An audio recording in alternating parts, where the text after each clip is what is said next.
Hi hello welcome to one more get ready with me. ఒక house warming ఫంక్షన్కి అయితే వెళ్తున్నాను. సో ఆ ప్యారెట్ గ్రీన్ అండ్ పింక్ శారీని అయితే స్టైల్ చేస్తున్నా. దానికి బ్లౌజ్ వచ్చేసి రా సిల్క్లో తీసుకుని ఈ రకంగా స్టిచ్ చేయించాను. పర్ల్స్ అండ్ జర్దోసి వర్క్ అయితే వచ్చింది. బ్లౌజ్ అయితే నాకు చాలా చాలా బాగా అనిపించింది. నెక్కి హ్యాండ్స్కి వచ్చేసి సింపుల్ వర్క్ అయితే ఉంది. So that's all for the sari. And ఒక లైట్ మేకప్ లుక్ క్రియేట్ చేశాను. ఐస్‌కి వింగ్డ్ ఐలైనర్ అండ్ లిప్‌కి వచ్చేసి ఒక డార్క్ లిప్ షేడ్ అండ్ ఒక bindi. And coming to the jewellery, ఒక చిన్న necklace with black beads. That's it. అంతే. నేను ఇంక వేరే ఏమీ యాడ్ చేయట్లా.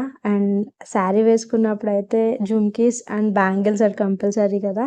సో ఒక pair of jhumkis and matching bangles అయితే వేసుకుంటున్నాను. సో ఒక రింగ్ కూడా యాడ్ చేస్తున్నా. So that's all for the look.